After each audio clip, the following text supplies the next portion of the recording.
Genie visits with Genie and her mother. As of 2016, Genie was a ward of the state of California living in an undisclosed location in Los Angeles. In two articles published in May 2008, ABC News reported that someone who spoke to them under condition of anonymity had hired a private investigator who located her in 2000. According to the investigator, she was living a simple lifestyle in a small private facility for mentally underdeveloped adults and appeared to be happy, and reportedly only spoke a few words, but could still communicate fairly well in sign language. The news stories noted that her mother had died of natural causes at the age of 87 in 2003. They also included the only public interview with her brother, who was then living in Ohio. He said that since leaving the Los Angeles area, he had visited her and their mother only once, in 1982, and had refused to watch or read anything about her life until just prior to the interview, but had heard she was doing well. A story by journalist Rory Carroll in The Guardian, published in July 2016, reported that she still lived in state care and that her brother died in 2011.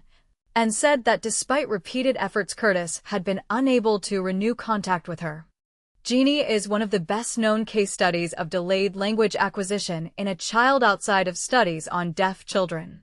Susan Curtis argued that, even if humans possess the innate ability to acquire language, Genie demonstrated the necessity of early language stimulation in the left hemisphere of the brain to start.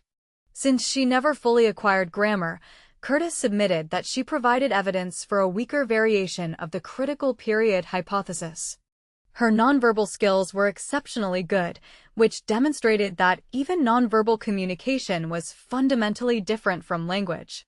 Because her language acquisition occurred in the right hemisphere of her brain, its course also aided linguists in refining existing hypotheses on the capacity for right hemisphere language acquisition in people after the critical period. Since the publication of Curtis's findings, her arguments have become widely accepted in the field of linguistics. Many linguistics books have used Genie's case study as an example to illustrate principles of language acquisition, frequently citing it as support of Chomsky's hypothesis of language being innate to humans and of a modified version of Lenneberg's critical period hypothesis, and her work with Genie provided the impetus for several additional case studies. In addition, the disparity between Curtis's pre- and post-1977 analyses of Genie's language has sparked debate among other linguists regarding how much grammar she acquired and whether she could have acquired more. No one directly involved in her case has responded to this controversy. The study of Genie's brain aided scientists in refining several existing hypotheses regarding brain lateralization, especially its effect on language development.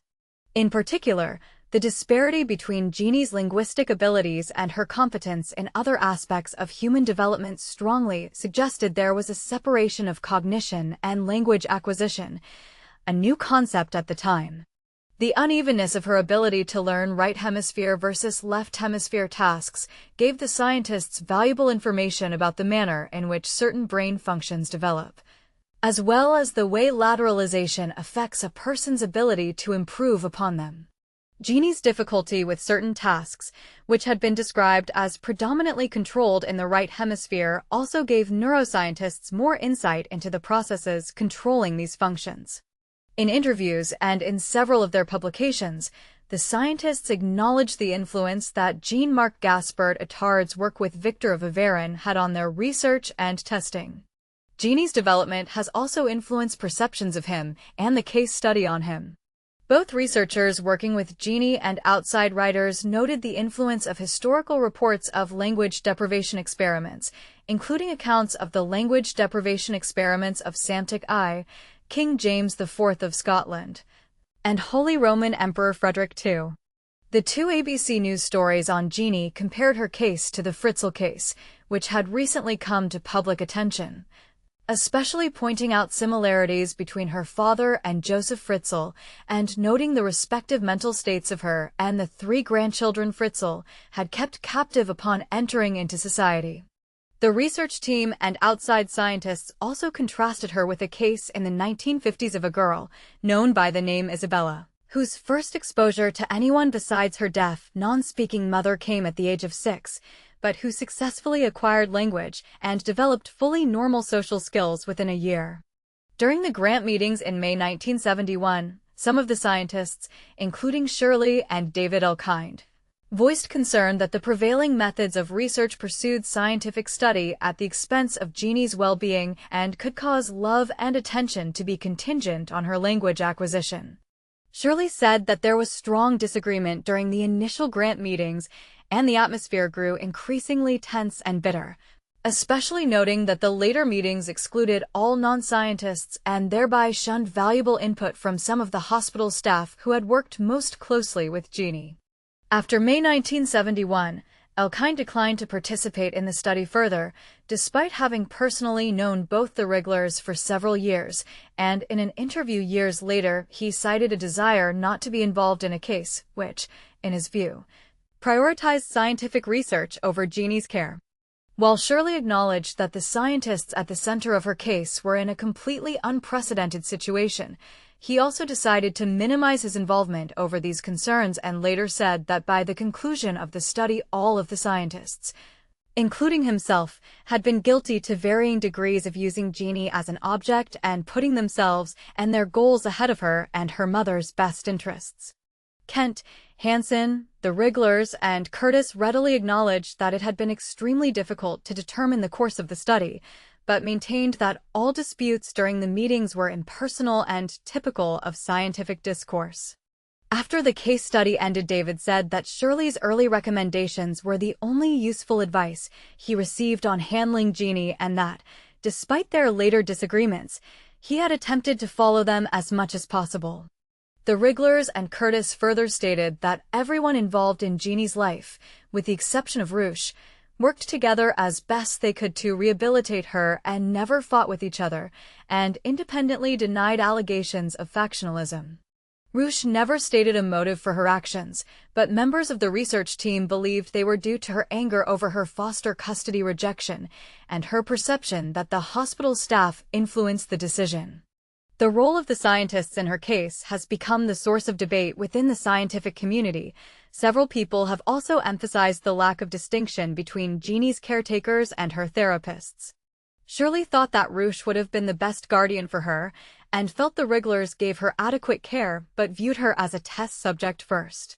Reimer contended that the roles of everyone involved in her life became progressively less clear, citing the starting point as the appointment of Miner as legal counsel for her mother, and that personal friendships prevented them from recognizing it. He argued that this interfered with providing her the best possible care and compromised their objectivity, in turn contributing to the case study's lack of coherence. And both he and Harlan Lane emphasized that making David a foster parent accelerated this breakdown.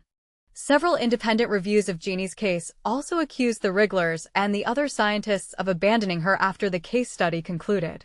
On several occasions, the Wrigglers maintained that their home had been the best available option for Genie at the time, and said that both they and everyone who worked with her thought she was doing well while she was living with them.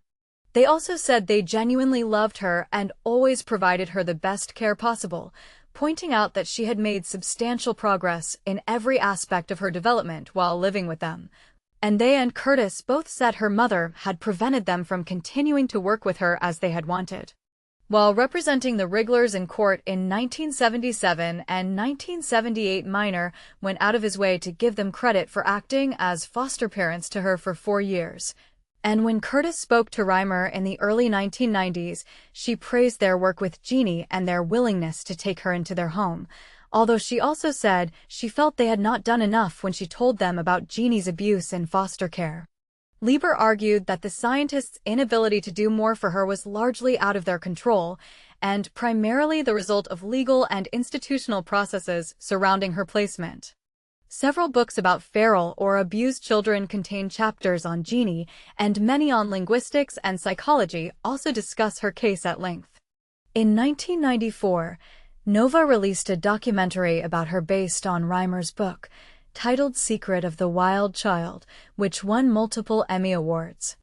The scientists' footage in Nova showed from the case study archives had significantly deteriorated and required restoration for use in the documentary. In 2002, an episode of the television series Body Shock on feral children entitled Wild Child included a segment on Genie. In addition to Reimer's magazine articles and book, he said that he drew on her life for the theme of his 2013 novel Paris, Twilight. The independent film Mockingbird Don't Sing, released in 2001, is about Genie's case, primarily from Curtis's perspective for legal reasons. All of the names in it were changed.